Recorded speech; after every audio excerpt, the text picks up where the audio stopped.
Philippe Lamberts, bonjour. Vous Bonjour. êtes député européen, coprésident du groupe des Verts au Parlement européen, un Parlement qui est réuni cette semaine à Strasbourg.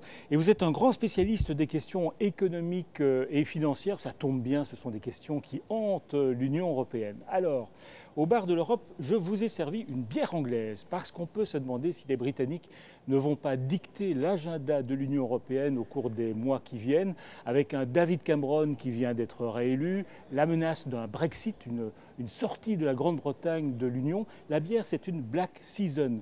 C'est un signe ?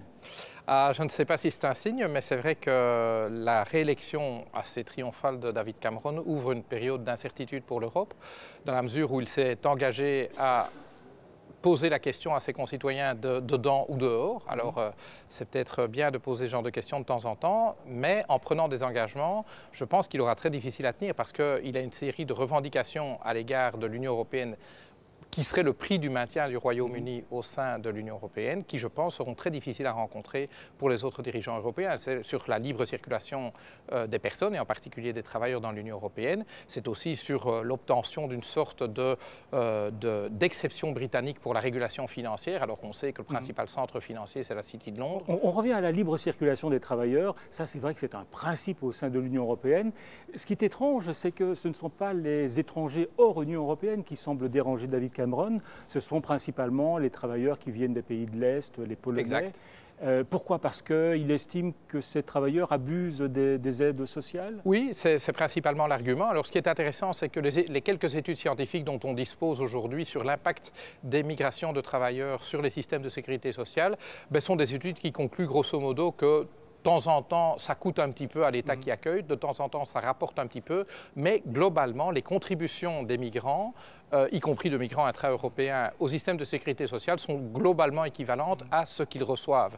Et donc, en fait, que c'est un jeu grosso modo à somme nulle. Mais on monte souvent en épingle ce qu'on appelle le tourisme social, le fait que des travailleurs de l'Est viendraient profiter du système britannique très généreux. Cela dit, il y a d'autres pays qui soutiennent David Cameron sur cette revendication, les Pays-Bas notamment. C'est évident, ça, on voit bien se développer, notamment sous la pression de partis populistes comme celui de Nigel Farage en Grande-Bretagne ou de Marine Le Pen en France, cette espèce de peur du travailleur étranger comme venant piquer le pain du travailleur français. On a connu l'épisode du plombier polonais qui reste dans les mémoires.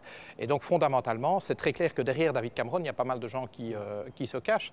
Mais c'est vrai que la liberté de circulation des personnes est une des 4 libertés fondamentales qui font de l'Union européenne. Renoncer à ça, clairement, c'est renoncer en fait à l'ambition de l'Union européenne. Ce qui ne va pas, c'est garantir la liberté de circulation sans, dans le même temps, avancer sur la voie d'une harmonisation fiscale et sociale qui limiterait en fait la concurrence que les États membres se font en matière de prestations sociales et en matière de fiscalité.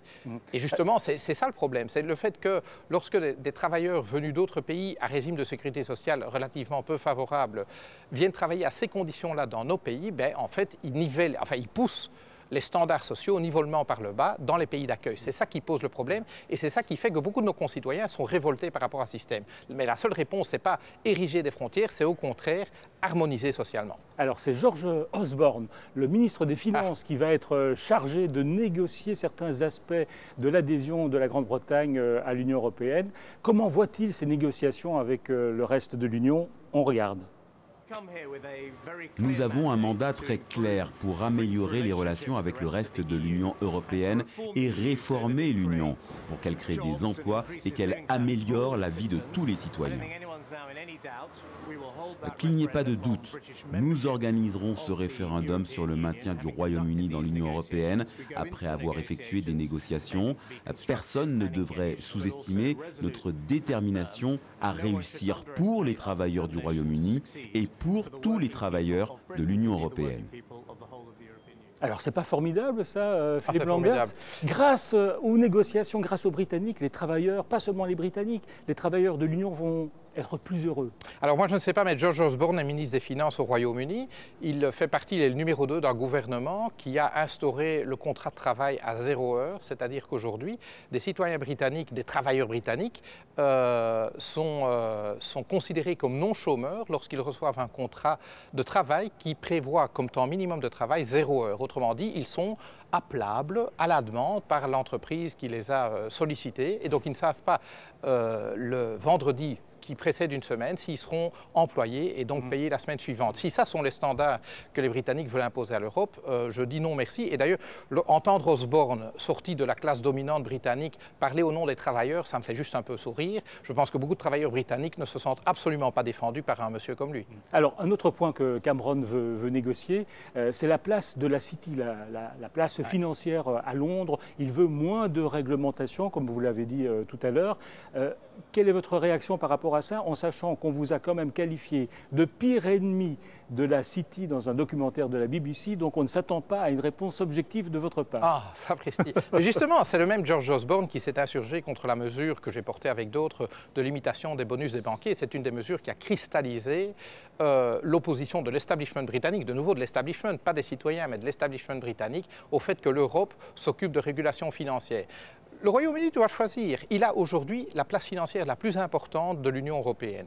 Si le Royaume-Uni décide de sortir de l'Union européenne, eh bien, clairement, la place de Londres va perdre en importance au profit sans doute de places continentales comme Francfort ou Paris.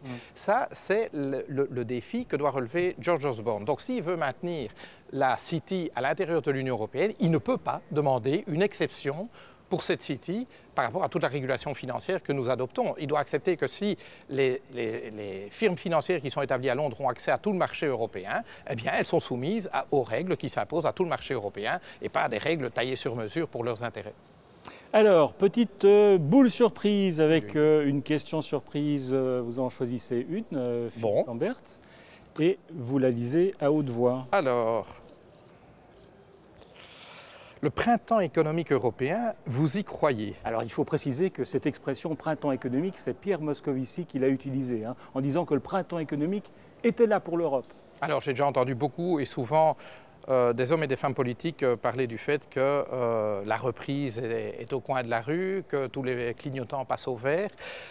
Personnellement, il me faudra beaucoup plus que les indices que nous voyons aujourd'hui pour dire que l'économie européenne est rétablie. Moi, ce que je constate, c'est qu'en Europe, certes, dans certains pays, la croissance est revenue, mais cette croissance, elle ne profite qu'à une ultra-minorité de citoyens européens. Elle ne se traduit pas dans la vie des gens. Mais non, bien sûr que non. Et même quand on prend en exemple les États-Unis qui seraient soi-disant sortis de la crise bien avant nous grâce à des mesures plus radicales, c'est évident que les États-Unis ont connu des épisodes de croissance forte, 5% au troisième trimestre 2014, mais une croissance qui profite à 1% de la population. Et ce n'est pas un slogan politique, c'est l'Institut national de statistique américain qui dit que 1% des Américains bénéficient de la reprise économique. Moi, ce que je vois en Europe, c'est que le chômage continue d'augmenter, les inégalités continuent d'augmenter, la pauvreté continue d'augmenter et il n'y a aujourd'hui pas de mesures concrètes qui sont prises pour faire face à ces défis-là. Donc je pense que nos citoyens ne croiront à un printemps économique que quand ils verront une différence. Philippe Lamberts, merci d'être venu au bar de l'Europe et on va faire un sort à cette Black Season. Avec plaisir.